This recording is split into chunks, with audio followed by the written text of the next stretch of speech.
ऋणी कर भवराणे। भवराण अर्थ ईश्वर, भवराण अर्थ ईश्वर।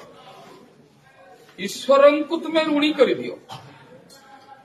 आमे सब बड़े ईश्वर पाखे ऋणी हो जाऊे ना नहीं जे हे प्रभु तुम्हें गोटे सुंदर संसार देच, सुंदर जीवन देच, मत मनीष करिकी ए दुनिया को पठेच, मु तुम पाखे चिर ऋणी ना नहीं। आम ईश्वर प्रशस्ति गान करू सब बेले, मत देखिया आखि देच, कहवाई ओठटे देच ना नहीं, भाषा करने ओठटे देच, केते कौन मत देच, केते सुंदर संसार तैयारी करिच, बगीचारे फूल फल सब तैयारी करिच, नदी झरणा तैयारी करिच, शस्य फसल सब तैयारी करिच, जंगल तैयारी करिच, सूर्य चंद्र तारा तैयारी करिच, वर्षा जल तैयारी करिच, एते सुंदर हे संसार तैयारी करिथार हे ईश्वर आपन को धन्यवाद। आमे धन्यवाद दउछे, आमे तांका पाखरे ऋणी बोली बारंबार कहूछे, किंतु कवि कहउछन्ती तुमे एमिति काम करि जाओ ए सुंदर संसार रे। ए संसार होती ईश्वरंक संसार, ये हूँ घर, ईश्वर घर सी तैयारी कर। तेणु तुम्हें तुमको से पठे मूलक को भुवन को ये तुम्हें किसी काम कर, तुम्हें जदि किसी भल काम कर भल कर्म कर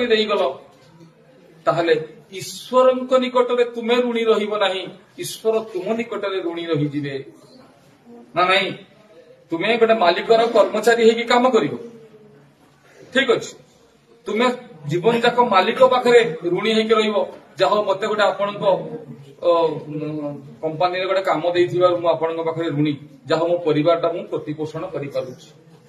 मालिक तुम पाखे ऋणी हम कि तुम्हें मालिक पाखे ऋणी हम,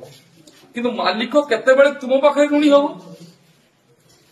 जितेबाला तुम्हें एमती किसी गोटे कम कंपानी टर्नओवर टाक 2 कोटी रु 200 कोटी पहुंचाई दब निस्वार्थपर भाव में एमती कर्म कर तुम्हें जितेबाला से मालिकर से जो उद्योगटा ना ना से जो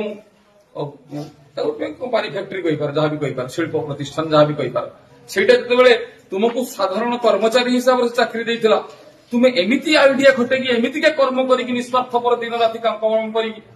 टर्नओवर टाक 2 कोटी रु 200 कोटी को जितेबाला पहुंचाई देल मालिक तुम पाखे ऋणी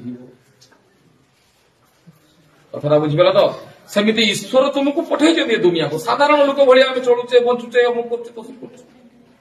किंतु जेतेबेले ए संसार रे आमे एमिति किछि काम करि देई जिबा ए संसार टाको आहुरी सुंदर मधुमय करि देई जिबा ए संसार रो विश्ववासी पई आमे एमितिका किछि भलो काम करि देई जिबा सेतेबेले ईश्वर आम निकट रे ऋणी होई जिबे। ए जा हो एमिति गोटे लोक थिला एमिति गोटे लोक को मु पठेई थिली मो भुवन को से एमिति किछ कर देई गला ईश्वर ऋणी होई जिबे। जे माने सब महान कर्मयोगी बहुत भल भल काम से माने करिसेंती